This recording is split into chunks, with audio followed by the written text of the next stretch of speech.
So without further ado, I would like to introduce our speaker panel today. I'm pleased to introduce our two speakers, Piengfa and Gulshan, who are here with us. I will start with introducing Piengfa. Piengfa is the campaign manager for Sinergia, born and raised in Thailand. Piengfa has always wanted to help make the world better by bringing justice to all. She is in charge of leading campaigns encouraging big international and Thai companies to reduce the suffering of hens by adopting a cage-free policy throughout their supply chains.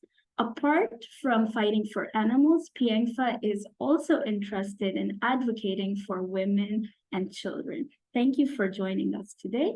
I will introduce Ms. Gulshan Rai, our second speaker. Thank you. Ms. Rai is the founder of Veg-Hub, a one-stop online app for vegan, vegetarian items, including food, clothes, and personal care. Ms. Rai and her team have also organized Veg Fest events to promote an inclusive and sustainable lifestyle that can help normalize the concept of making vegan and vegetarian choices. She will be sharing her experience as an entrepreneur and community organizer to inspire you to realize your vision. Thank you both for joining us. I am hoping that everyone in the room is going to learn a lot from your presence today. So before we move on to our presentations, I would like to explore a few topics in the light of today's subject. So when we hear the word grassroots movements or community building, different images pop up into our minds. We sometimes think of randomness, new people, informal, etc. But I do believe that the concept of working with grassroots has evolved over time. If you could please shed some light on what is the modern day grassroots and community organizing to you in the context of the incredible work that you do. Piengfa, would you be okay to answer this first? Okay, sure. For me personally, I think grassroots community is when ordinary people come together to try to make a difference in their community. And the more people we have, the better, because we have more power, more creativity, and we can think more outside of the box. And there's also more opportunity than in the past because now we have never been so connected because we have now modern technology. For example, we have Twitter hashtag to express our opinions, or we have like this one Zoom meeting where we can meet and exchange ideas. So that's really good for grassroots community building. But there's also challenges that has always been there for us to try to build a community. Is that we are a very small group of people who are trying to make a change in our society. So we get a lot of pushback or negative criticism or even trolling sometimes, and we can become discouraged. But I think we can overcome this challenge by if we really believe that what we are doing is right and that we have a tiny community. And that's all for me. Thank you so much for sharing that. Gulshan, would you like to shed some light on that? Yeah, sure. So as we do events in Malaysia, as you know, the vegan scene in Malaysia is still very, I would say, new in terms of like, you know, a lot of people have, the resistance is pretty strong in Malaysia. So when we do events, what we do is we try to touch base on the ecosystem, which talks about sustainability, animals, and then also, of course, food through events, right? So when we do events, we invite local communities that are growing. We get more volunteers to help them, and what we do, we give them free space at our events to all these growing communities and so on to talk about what they actually do. So to me, this is actually the first-hand way to educate the public and to raise awareness. right? Because most of the communities, as Piengfa also mentioned, are actually very small, and they need a lot of support from, like we are also trying to grow communities through our events. So what we do is we give them space, but some challenges that we see here at least is that uh, we do events for 3 days and above, and most of them, because they are also very small NGOs, they only get to join us for like a day. But advocating and sharing for a day is really not enough, actually. So what we do is we keep segments talking about what these people do, and then we do activities around it. And so we bring in different types of growing communities to our events, and we put it up on social media, we put it up through the local communities, to the government and everyone, to at least bring more people to know what actually growing and happening. So this is how we do it through the Veg Fest, actually.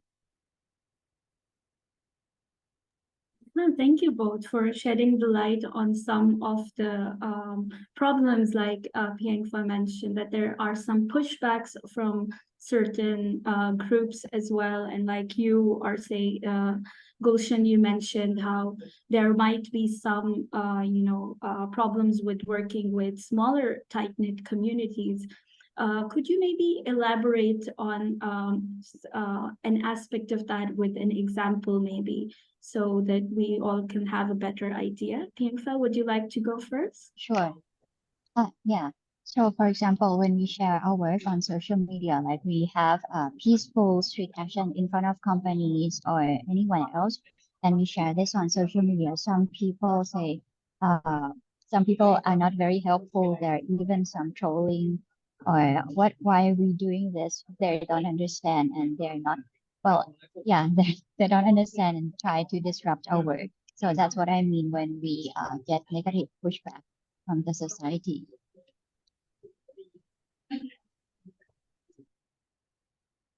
Yes, Gulshan?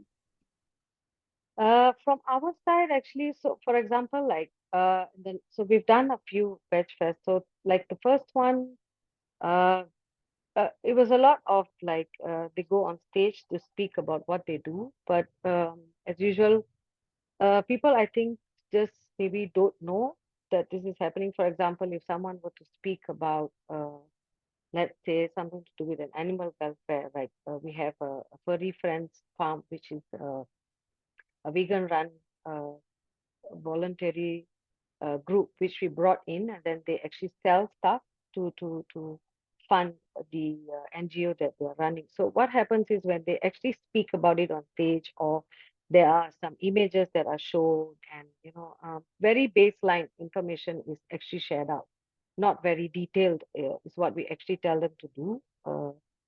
Even with that, the questions that come out, or I would say small level of ignorance, is that people sort of go to them and say that they are in, complete denial of what's happening, and they don't understand what do these guys do, even though it's been explained and everything. So we try to do it in every event, slightly more detailed in each event. That means first event, maybe just very limited images and information is shared. Then in the second event, we go deeper into the topic. So, at different events, we have different kinds of acceptance and not so much of acceptance, but we still do it. But the good thing out of this is the people who really want to support, they actually then go back to these people and help out and support it, and then they even take them to other events and things like that. So there's always two sides of this, right? Like, so you get the good side and sometimes the not so good side, which can of course become positive as well. So yeah, it's still growing here. Yeah, thank you both for answering that question. I would like to talk more about why do you think that building and sustaining these grassroots and communities and community building is important work to the animal justice movement or the vegan movement that you are part of? if you could just share some insights of what you think of why this work is important. Go first. Yeah, I think fighting for animal justice is a very long and hard battle, and this also requires many changes in social values, habits, economics, yeah, many things. So this will take a very long time, and we also need a large enough number of people to be able to affect changes. So I think we have to keep our movement strong, and that's why sustaining the movement is important. Yes, I pretty much agree with that. So a lot of the NGOs are very specific to the cause that they advocate. So I feel the proper channel and visibility, like through our events or anything else, needs to reach to the masses, whether it's to the public sector or the private sector. So it's very important that even though there are pushbacks, but I think with every event or any small events that we do or anything, it's very, very important to also include this to be part of it for them to be able to receive the exposure and to share the message out. So we will keep doing it. Yeah, thank you. Thank you so much for sharing this information with us. I think that sets the tone for us to move to our next segment of your presentations and work. I'm sure that there's a lot to learn. Thank you, Piengfa. Would you like to go first? Thank you. I will share the Sure. slide. Just give me a second.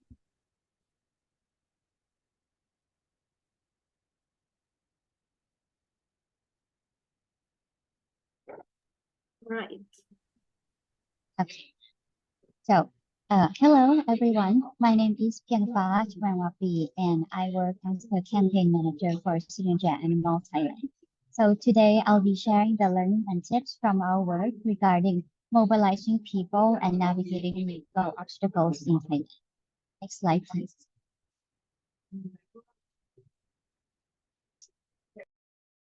Okay. Next slide, please.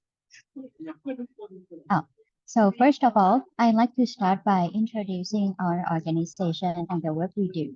So Sinergia Animal is an international organization that works for the end of the cruelest practices within the food industry and also promotes a more compassionate diet in global south countries.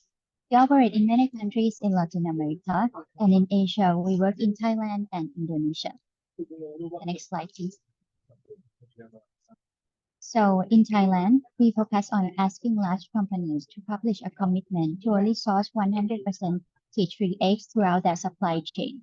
So if after negotiations and meetings, the companies still do not want to go cage-free, we might consider pressure campaigns, which can include many steps like installing awareness campaign advertisement on billboards or public transportation, and peaceful actions at company or headquarters, branches, or public spaces of the city.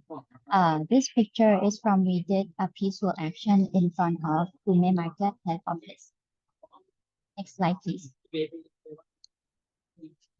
So, of course, these actions require the support of team members and volunteers, especially peaceful street actions in front of companies. The more people we have, the more pressure we put on them. So today, I'd like to share with you 3 tips I learned from experience while mobilizing and maintaining our volunteer base, like how to encourage them to be active and stay with our organization for a long time. Next slide, please. Okay, the first tip is personalizing communication. So this might be different from culture to culture, but for the case of Thailand, this includes many things like learning the name of volunteers and remembering details of their lives, like asking about their pets, their hobbies, their studies, and checking in on them once in a while if they have been silent. This shows that we really care about them as a person and also creates a sense of genuine connection. We also need to keep their needs in mind.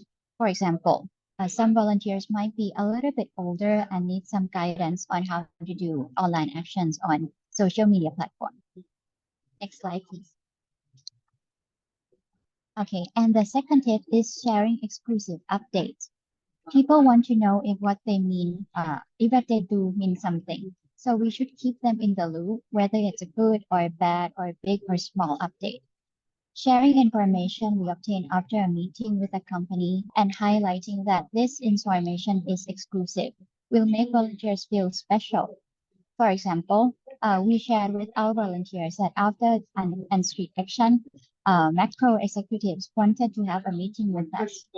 This is not public information, and volunteers only know this because they are in our group and exclusive group.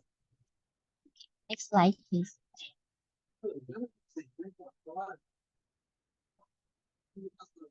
The last tip I have is that we should create a sense of belonging.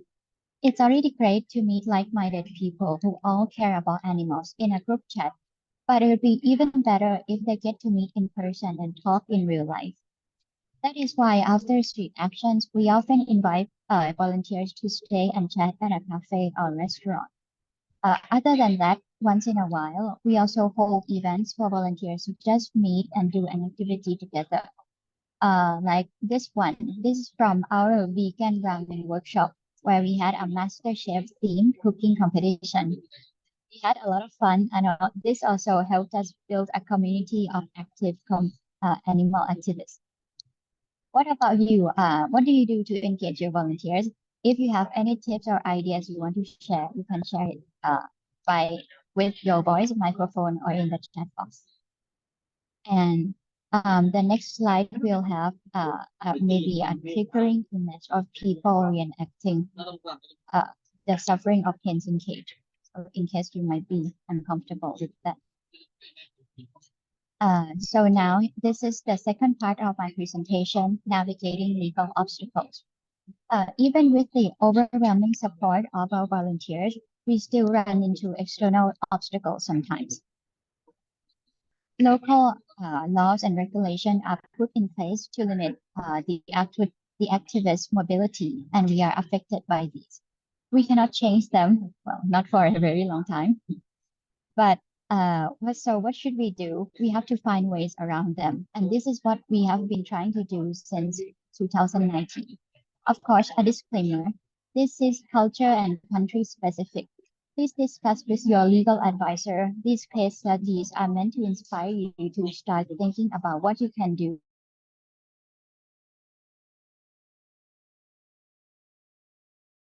to get around local laws and regulations.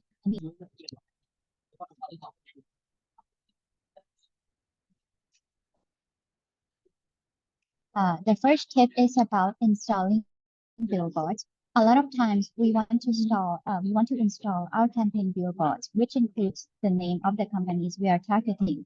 But the companies owning these ad spaces do not want to rent the space to us because they are afraid of being sued. Our solution is to add a clause in our contract, which ensures that our organization, Sinergia Animal, will take all responsibility if any legal actions are initiated. The left picture is a billboard we installed only 300 meters from macro head office, and the right one is from our McDonald's campaign and was next to an expressway. Next slide, please.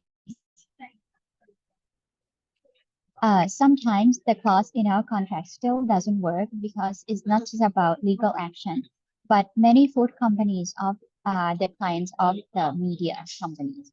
So that's why they do not want to rent the space to us.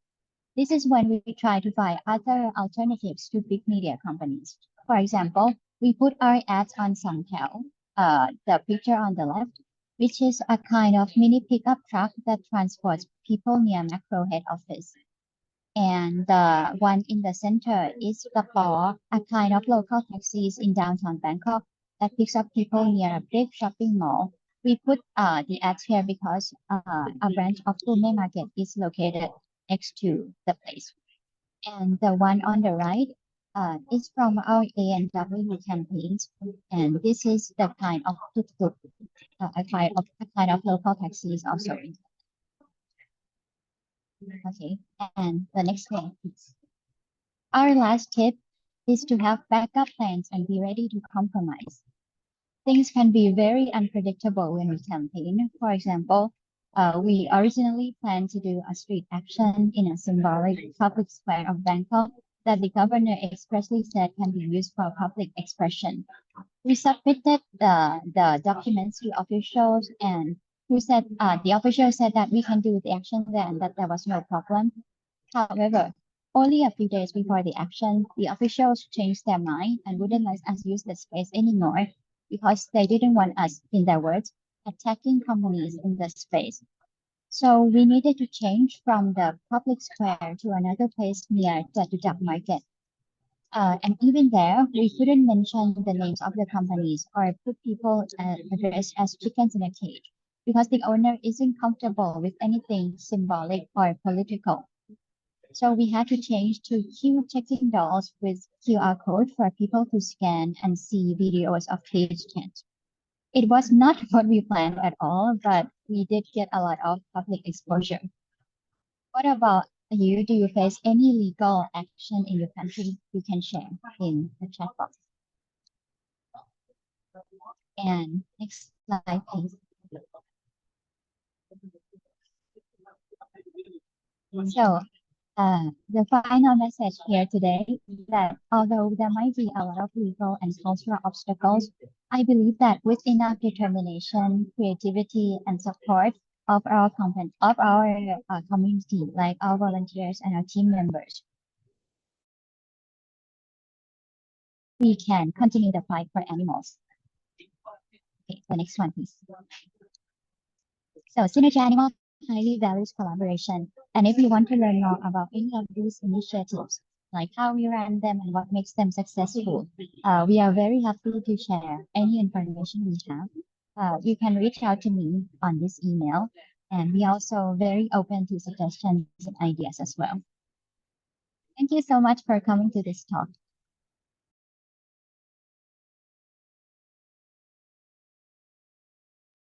Well, thank you so much for walking us through this amazing presentation.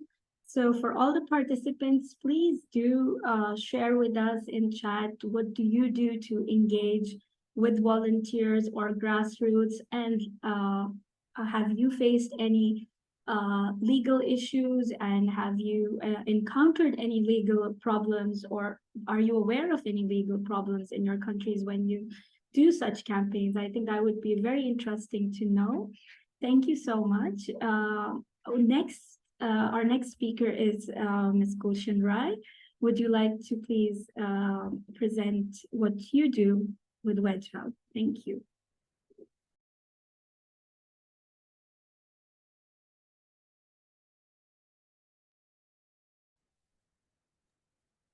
Oh, can you see the screen? No, not yet. Can you share again, maybe? Yes, now I can. Now I can. Thank you. Okay. Hi, everyone. Once again, so my name is Gulshan Rai. I'm the co-founder alongside my partner Mandeep. We are the founders of Veg-Hub Malaysia. So predominantly, we started this in 2021, actually during the pandemic phase. So we started this as the delivery company, food delivery related to vegan, vegetarian, and it came out as a passion because I've been a vegetarian for about 13, 14 years, vegan now. But when we started it was during the pandemic and we couldn't get a lot of food ordered. And since we come from the IT background, we sort of just decided to develop this with our friends just to see how the scenario is in Malaysia. Because personally, I had a tough time to get food here, at least back then, a few years back. So yeah, I'll take you through what we've done. So we initially started a company called Zesty Clicks, and then we rebranded to a better name that suits the vegan and the vegetarian scene here called Veg-Hub. So what we do is we bring choices into the market. Within the Klang Valley means the two main states in Peninsular Malaysia, which is Kuala Lumpur and Selangor, and the surrounding areas around it. So we do food, groceries, cosmetic, personal care, and so on. So first we started, and just as a just to see what happens during the pandemic, and the support that we got was pretty amazing, not just within the town, but it also went towards the slightly outer town people as well who were vegetarians and couldn't get hold of proper food during the pandemic phase. So what we did was then we started onboarding more vendors, which are restaurants, which are brick and mortar, and also the home-based ones. And to date, we have about 200 of them with us within the Klang Valley range itself. So then the pandemic finished, okay, everyone started going back to work, and then so Veg-Hub continued running its app. Uh, so we thought that from here, what we've understood is that post-pandemic, there were a lot of people who started basically looking at their health. They got more engaged with themselves and their families. So many people started looking more into becoming, I would call it as flexitarians, um, where they also consumed a lot of plant-based food. And that's where we came handy because we had all that on the platform. So we could at least understand better how was the demographic growing in Kuala Lumpur and Selangor. So currently we are the only Malaysian-born, fully vegan vegetarian delivery platform. So from here, so just a snippet of how it actually looks like. It looks like any other delivery platform, but it's fully vegan veg. We also customize the allium, non-allium option. There's also egg because in certain parts of the certain sects of vegetarianism, they do allow it, but there's no other uh, and no meat on the platform instead.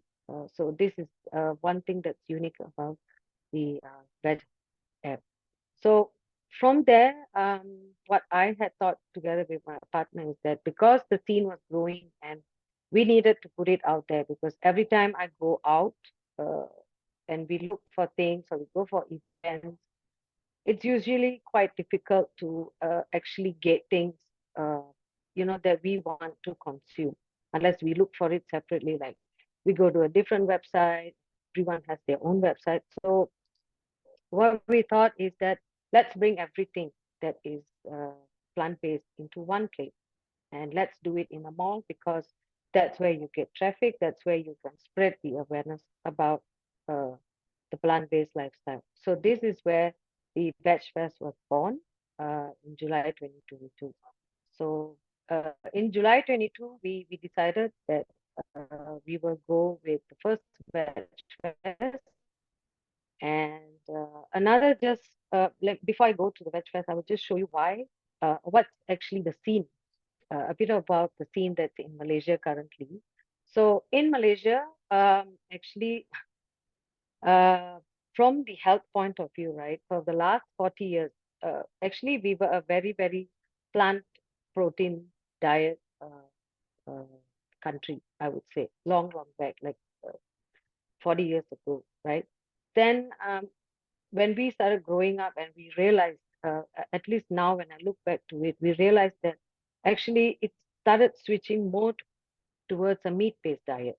And there was very much less of the plant-based diet. And that's where we started to become the one of the leading countries having heart diseases, diabetes, and obesity. The obesity rate in Malaysia is, I think, the highest in Southeast Asia at the moment.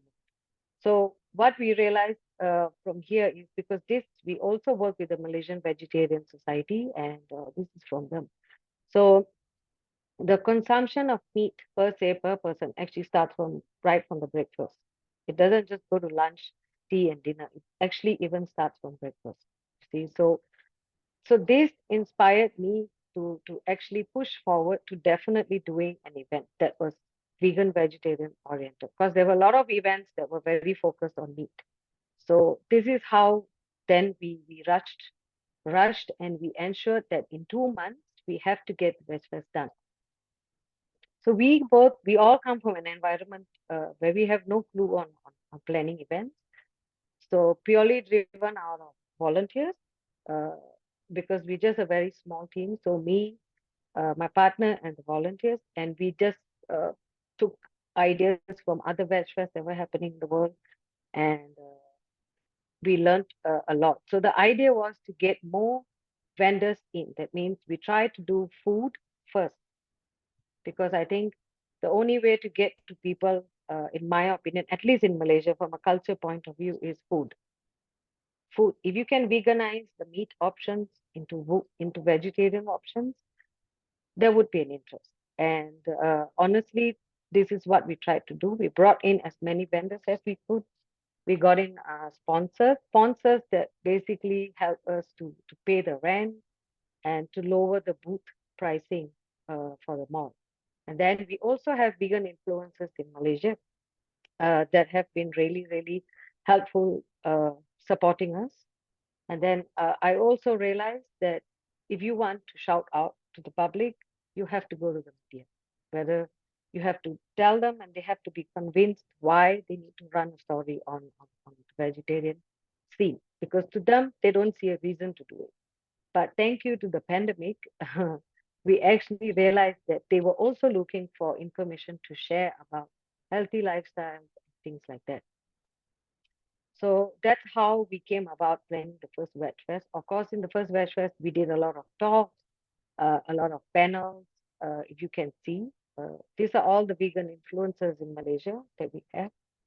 And this is just a small space that we got. And, we had about 30 vendors in. And yeah, so we managed to pull it off.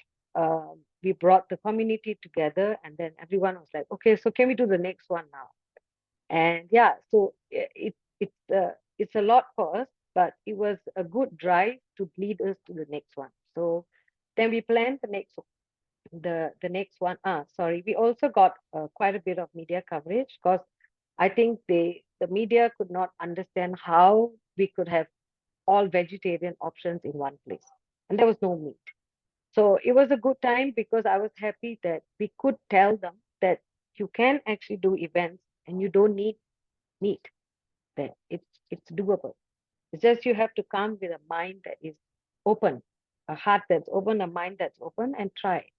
So this was what I was, saying as much as I could to all the medias that actually came. So with the second and third one, then we decided that we should forward the event more towards the non-vegetarian and the flexitarian. So what happened in the second and the third one is we got in much more people who, like, the vegans brought non-vegan friends. And then we also added in some SDG aspects where we banned plastics, we banned single-use plastics. We also ran second-hand clothes, fashion show. We tried to bring in, because food is one, and then we should tell people that it's not just food, it's the entire lifestyle that we want to share with you, right? And because the climate was actually quite haywire in Malaysia. So, we also use that aspect in and sort of sharing it out with people as well. So yeah, this was the second one. We try to get in some big names like Nestle in, because it's just to spread it out better, and to just get people that understand who these people are, just to come in and try. So then we had 60, then we went up, and this was the recent one, which we did in September. And this was the biggest one that we've done, which was about 70 vendors in total. So here is where, we invited, so at every Veg Fest that we do, we have different types of NGOs that we support, who we bring in, and then we give them space on stage. We let them talk about what they are doing and stuff like that. So this still goes on even after events. So like now we're planning the next one, which is going to happen early March. So we will incorporate more of this. And what is good is we bring the vegan community together. And when they are together, we feel that there's a lot of synergy, because they bring in more people that they know. And I feel that this is a better way a good way to kickstart and build the community. And hopefully this reaches to the government as well, because I feel when the government's involved in such things, it can fast track a lot of things, uh, basically. So Some key takeaways from the event is yes, it's very volunteer basis. We have a team that comes in on voluntary basis and everything to help us spread it. Media is definitely a big thing that we definitely need their support in. And even this is a carnival and a bazaar, we try to keep it as fun as possible, sending out the right message. And we allow a lot. So what happens at the Veg Fest is mostly the owners of the events, owners of the brand come for the event. So we see a lot of collaboration, a lot of networking that takes place. And this is good for us because at least they can help us spread it as well. And this keeps the vibe going for the event. So yeah, this is just an overview of what we do. So if you're ever in Malaysia, please do try and come for the next Veg Fest. And yeah, thank you for giving me the opportunity. Oh, thank you so much for sharing your work, Gulshan and Piengfa. We have some really interesting comments that I would like to share with both of you from our attendees today. Steph wanted to answer one of your questions, Piengfa, about legal challenges. And she says, yes, we have legal challenges. Many animal justice advocates are red flagged or submitted to government lists and labeled as, people who might not have good intentions towards the government. So yes, and then for Piengfa again, I think the way Sinergia Thailand engages with volunteers through post event gatherings is a great way for the whole team to get to know each other beyond the activities and build a rapport that would encourage them to continue working together. AIM says, apart from occasional meetup for vegan lunch, dinner, picnic, we could do other activities with volunteers, example, pick up trash around the city and make environment safer for urban animals like pigeons and unhoused animals. Yes, and for Gulshan, there's a lot of enthusiasm around the vegan entrepreneurship. So Steph says, listening to this and hoping our fellow vegan entrepreneurs are here to learn from you, Gulshan. And yes, that actually takes me to building towards some questions that we have for you from the attendees today. I would like to start with Mimi's point, which is a mix of a comment and a question for Piengfa. She says, I would love to hear more insights to Piengfa's question on legal implications during direct action as well. In my country, even just the awareness activism planning of sort could mean harsh punishments for those people and activists and loved ones. So it would be helpful to know more, I think, more about the strategies that could be used for countries that have sensitive political environments. Piengfa, would you like to share any thoughts on that, or Vich from your team, Sure. whoever is happy to answer? So yesterday we also did a street action in downtown Bangkok, and there were several police officers who came and asked us, "Hey, what are you doing?" or something like that. So I understand it can be very scary, but this has happened many times, and usually our strategy is just to explain to them that we are just asking a company to have a cage-free commitment, and it's nothing political at all. And after that, after they understand that it's not political, they often go away. Or they just observe from afar, from distance, something like that. We also have Witch here, our managing director from Sinergia Annual Thailand. Would you like to add anything?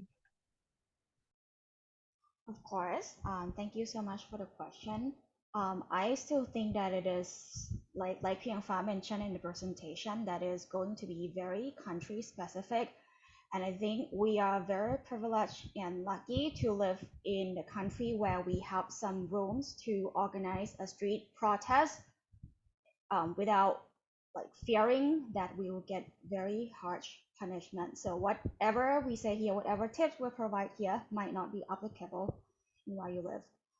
So I would suggest that like in a country where there are a lot of legal limitations, find a lawyer to work with. It's very important. We can study, like we can read the law, and kind of like study it, understand it as much as we would like to. But we have seen the pattern that the laws can be twisted and can be interpreted in the way that benefit whoever are in the position of power. So I think the most important thing is to, have a lawyer, know the law, and if you live in a country where there are more rooms, I would say that we can use the strategy. Like in Thailand, for example, people it's a Buddhist country, so I can see that people are very kind, and sometimes they are very kind and they tend to like be compassionate when they see that, oh, these activists are just trying to fight for animals, so we can just let them do whatever they would like to do. So yeah, that would be from me. Yeah, thank you so much for answering this. It's really important to keep the context of a country in mind, and thank you so much for sharing that tip. Steph asks a question to Gulshan, for Gulshan. Do you have any plans of expanding to other countries and helping other countries have Veg-Hub as well?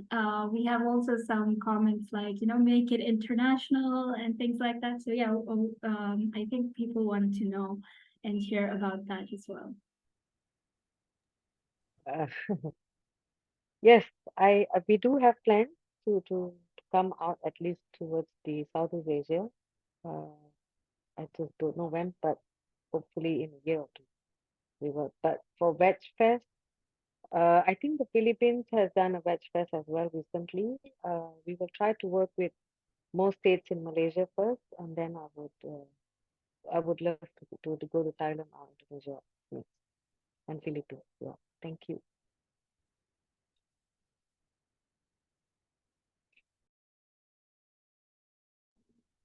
Thank you so much for answering that.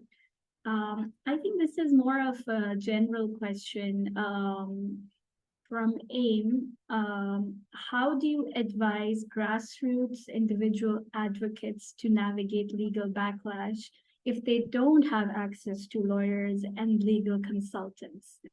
So yes, I think someone from Sinergia might be able to answer this. I just maybe want to repeat what Rich just said, that we can read about all the laws we want online and also many case studies, but we still don't really understand it unless we have a lawyer. Because I did, like before a street action, I tried to read, but when I consulted with a lawyer, she has a new perspective on something I hadn't thought of before. So it's best to have a lawyer.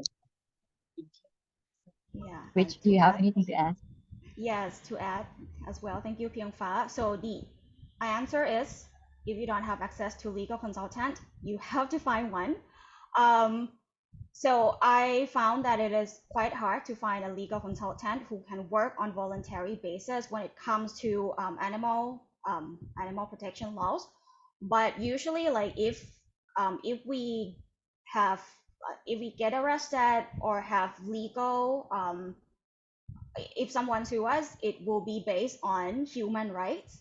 I think like it will be counted as human rights case, right? Because we just exercise simple human rights to like protest on the street. I think when it reaches to that point, we will be able to find a human rights lawyer who can work on pro bono basis. There's an organization I'm sure you have heard of, ILO. I have spoken to them as well, like just ask for free consultation, and they were able to help with that with just consultation. So I would say that if you don't have, so going back to the question, if you don't have one, you have to find it. Is there another part of the question that we did not get to, or was that it? Okay. No, I think that's good. Please do share the link with us to where people can find the consultation. If you have any link or website, that would be very helpful for everyone. Thank Of course, you. it would be just for Thailand though, so it might not Okay. be applicable for everyone. Thank you. Yes, so I have a general question for both the teams here. You both are doing incredible work, and it's a lot of I think it's a lot of work as well, like what Gulshan has done, creating Veg Fest and then involving so many different types of communities to come there, face so many obstacles during that whole process. Same goes for Piengfa and Veg working in such a space. So one feedback that this is Steph's question to all of you. One feedback is that grassroots advocates is that this is tiring work. How do you ensure that you don't burn out doing this difficult and important work? And even just one specific thing that you do to make sure you stay the course would be wonderful to share. So Piengfa, if you would like to, or Team Sinergia, if you would like to go first, and then Gulshan. Oh, yeah, I think compassion fatigue is a very real thing. Like after looking at photos and videos of patients for a long time, it well, it makes you depressed and really sad and hopeless for the future. But I think the important thing is not to do everything at once and remember that we are human. We can only do like one thing at a time and take things one thing at a time. And if we become depressed or sad, we should take a break and do something else even for a short while. Like read a book or maybe go play with a dog or a cat if you have one. And then you come back, you become recharged and you can do other works to help animals. Yeah. So for our side, actually, we take a break for a few months, planning the next one. Of course, doing the Veg Fest is not so easy because, firstly, in Malaysia, uh, the sensitivity topic is, is quite a bit, uh, especially when it comes to some words, some sort of advocacy and stuff like that. So when we select NGOs or someone tells us which NGOs we should work with and stuff like that, we actually have to curate it properly, get opinions, speak to people because any wrong move goes online and it could be the end of a lot of things because we are actually very, very small and we are less than 2% or 3% of the entire population that's actually plant-based here. So we curate it really properly, and that's why I don't do events every month. We keep it a gap of 3 to 4 months to properly allow.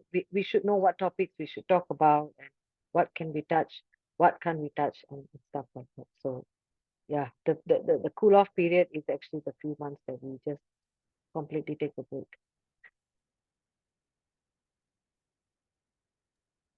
Yeah, thank you so much. This is so much hard work that you all are doing and putting in so much energy. And thank you for sharing this. I think this is one of the things that we had in our healing session as well. That taking a break is so important for us advocates. So I hope that we're all able to have that privilege to do so. Thank you all. I think we don't have more questions to take, but I would like to share some takeaways that I think I learned today. I definitely learned that there is going to be a certain strategy if we have to go towards vegan entrepreneurship, and it has to be step by step, not rushed in. I'm seeing some great insights that I've learned from Sinergia on how making sure that our campaigns are legally compatible with the context that we're working in. So yeah, thank you all for these wonderful, wonderful insights.